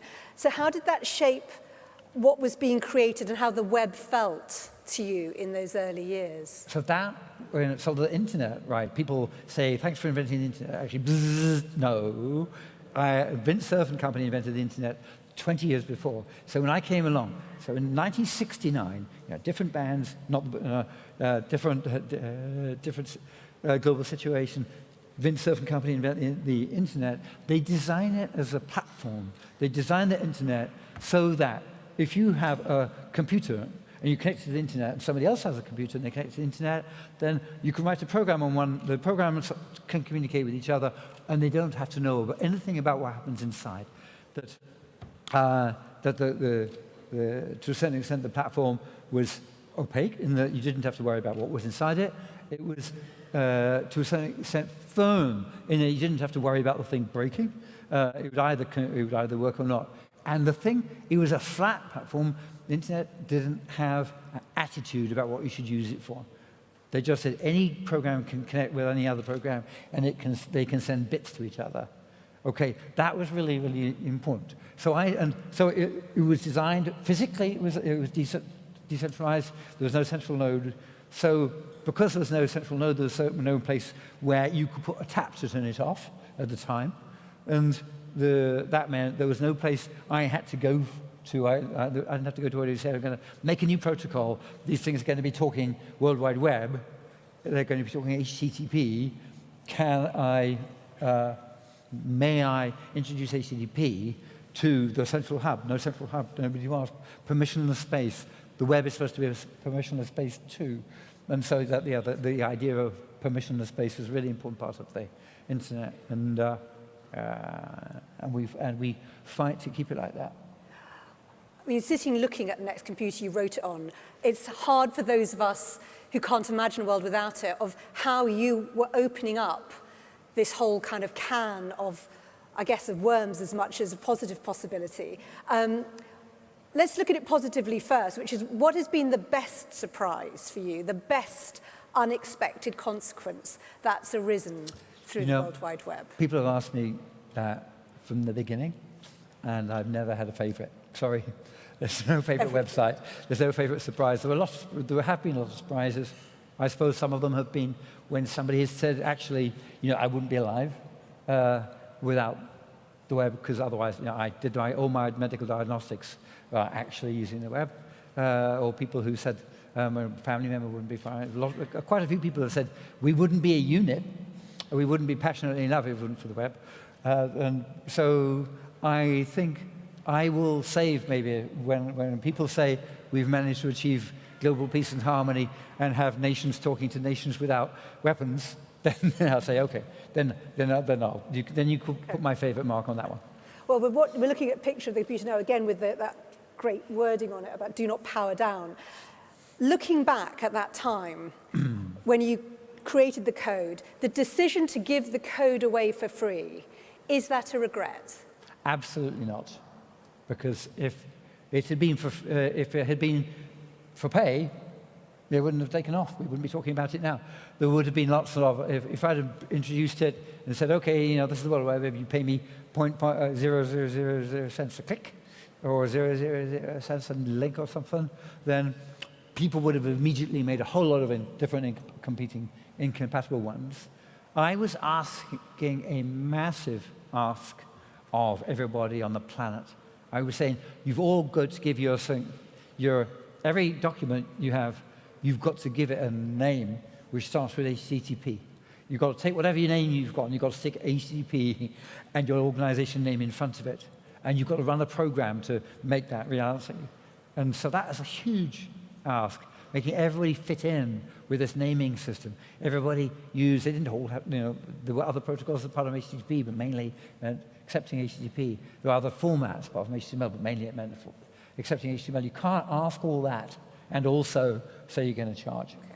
Do you have any regrets about the World Wide Web that you could turn the clock back and have done something differently? But more recently, that's obviously a fairly frequently asked question. And the joking one is I could have left off the // and it would work just as well. And so much typing, and to a certain extent, but the / actually was a good idea at the time. And the // because it was used by the Apollo domain distributed file system, meant that all the people who understood that system could come on board. So there was a reason for it. But I think actually, so after the / and before the next / then goes, most of it is all about the name of a document on the server but then there is the name of the server. And for that, I picked the domain names. And the domain names at the time were managed in a very responsible fashion.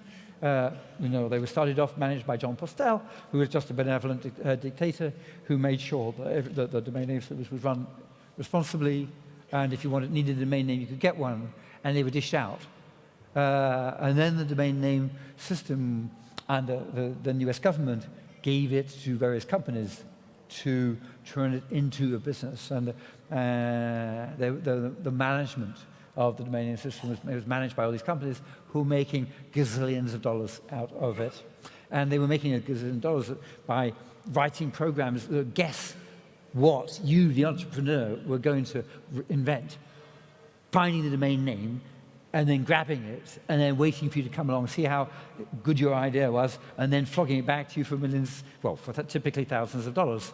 So huge drain on innovation. The fact you can't just think of take a domain name that hasn't been used. The fact that suddenly they all got gobbled up by speculators was, I think, a bad decision. I think that the domain name, the Americans were very, very keen on everything being commercial, everything being run by market forces.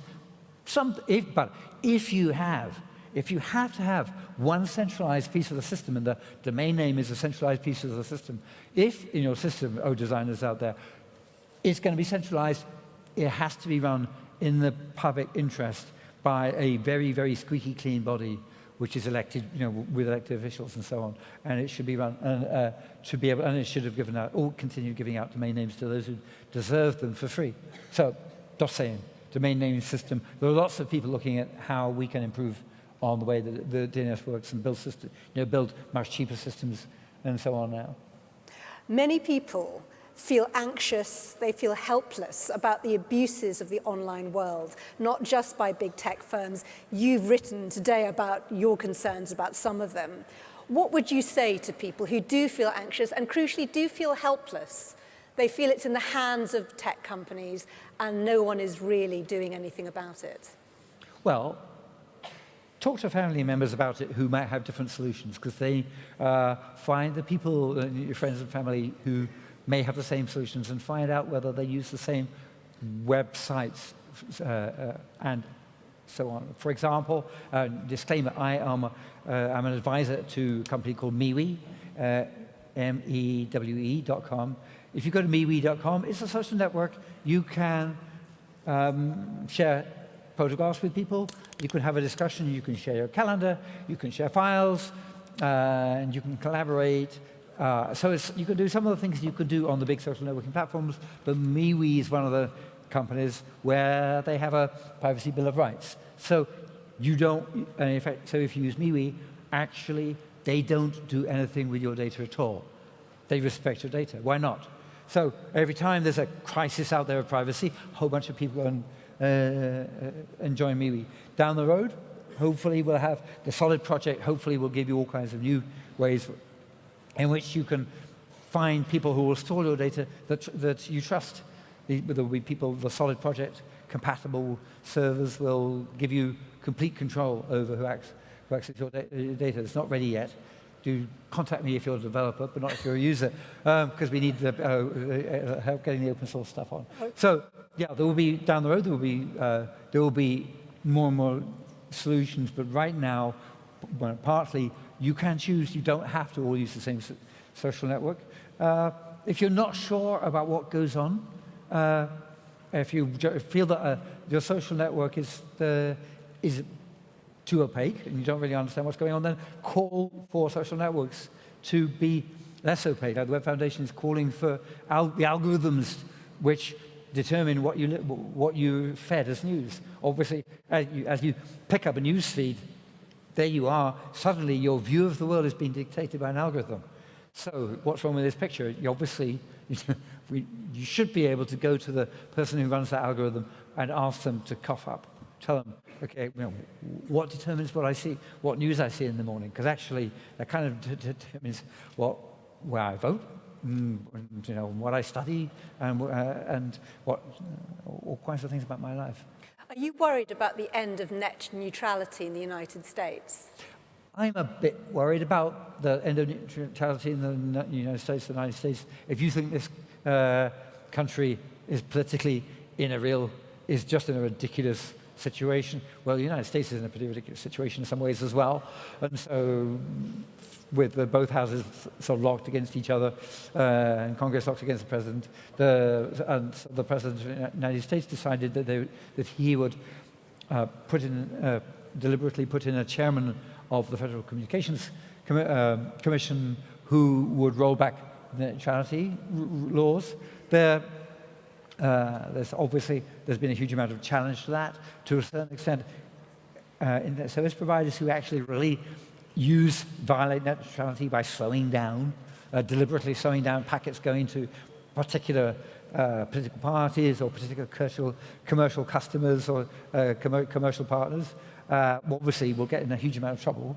So to a certain extent, if people really violate it in a bad way, the public will get mad and they will vote with their feet. But so yes, I'm worried about it. I'm sort of shocked at the fact that now we were just in Washington again, talking to people who are going to help fight back. But there's now the Congress is now pushing back against the president, and they've just introduced a bill which will probably go through Congress, but won't necessarily go through the Senate. The battle is raging as ever. The battle always will rage. Anytime you come to a meeting like this and somebody says, "Well, we're done. The web is safe." No. So turn around. Okay. Somebody will be attacking it. Another question from someone out there. This is Ma. Where do you see the web in 30 years from now? It's not, I think, for us to try to guess, partly because look at what's happened over the last 30 years. The web has changed really dramatically. And a lot of that we couldn't have predicted. Even some of the wonderful things, I wouldn't have predicted that Wikipedia would have been such a wonderful success. We have things, we had things like great blogs, and I couldn't have predicted some of the nasty things. Would we have predicted? I think a lot of people did predict the consolidation because they predicted that when you have a lot of players out there in a flat, open market like that, then the biggest ones will grow bigger, and there you will end up with just one. So people did predict that. But most of it is really, really hard to predict. And so to try to predict what's going on is, in a way, a fool's errand. But what we can do, and is much more, is we can say what web we want. So we want a web which is open. We want a web which is free, which is royalty-free. We want a web which is discrimination-free. So when you look at the contract for the web, that's about asking the question, getting involved in those discussions and asking about what sort of web do we want. If you are, maybe you use accessibility features, maybe those are important to you. Maybe you don't speak English, the fact that there's a web which isn't all English is important to you. So we need to discuss what sort of web we want.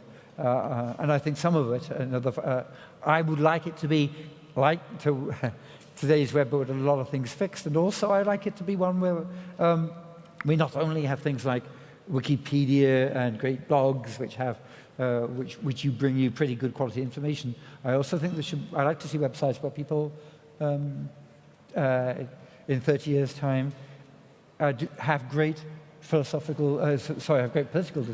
political discussions because somebody has found a way to build a website which is a great debate place, and you end up with a set of places to go. So whenever you go down the pub and have a discussion, then you go onto the pub screen wall and you invoke these apps where you can have a civilized discussion, and you go for it.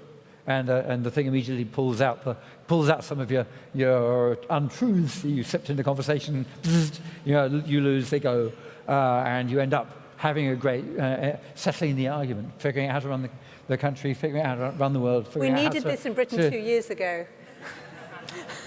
Yeah, we did. Actually, yeah, we also did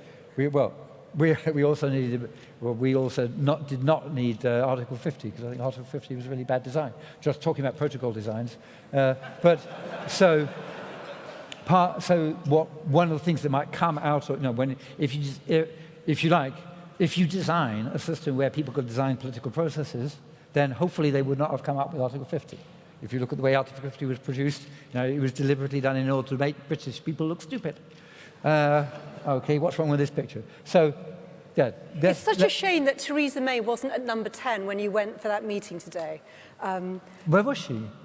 I think she might have been in Parliament. Busy? Yes, Oh, possibly. busy. Right, I've got time for one more question. Did you ever imagine, Sir Tim Berners-Lee, that there would ever be so many cat videos on the web? Actually,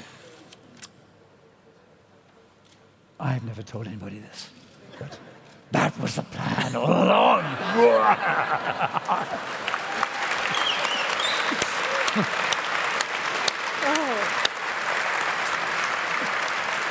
Call me out, call me.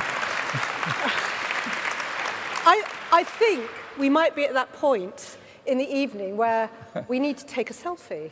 And I think we might. But I should say, first of all, thank you so much, Tim Berners-Lee, and thank you to everyone who sent in questions. So thank you. Thanks for the questions. Thanks for coming. Yeah. Samira, Tim, Sir Tim, thank you from all of us here at the Science Museum in London. Thank you so much. I can see the phones are already there. I've brought my phone. I just want to say congratulations to Sir Tim on 30 years of the World Wide Web. Here's to the next 30 and beyond. Hopefully it's left all of you here in the audience feeling inspired, energized, and ready for action. So make sure you do go online and visit webfoundation.org to find out more about the fight for the web. If you don't mind, you in the audience, if we can take a quick selfie, if you don't mind about that, with the invention of the World Wide Web. This is a selfie for everyone.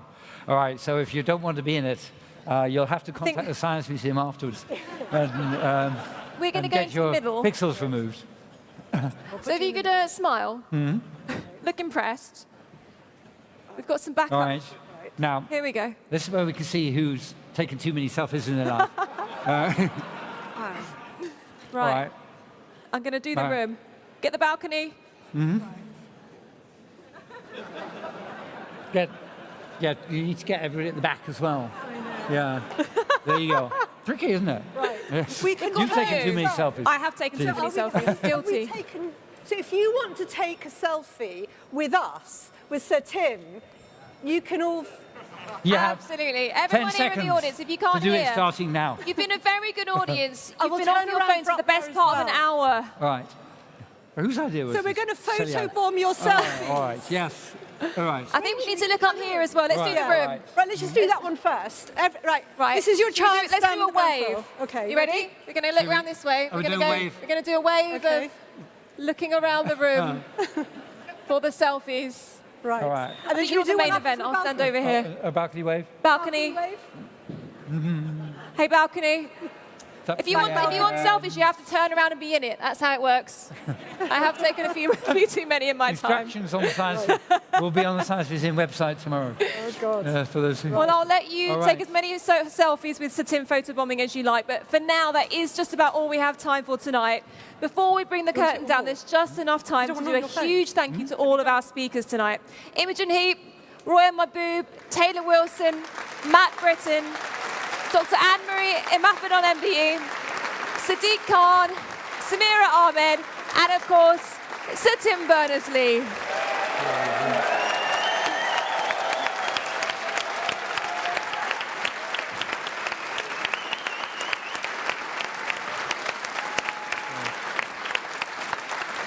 So thank you very much for the 2,000 of you joining us here at the Science Museum in London tonight, and to everyone watching around the world, thank you and good night.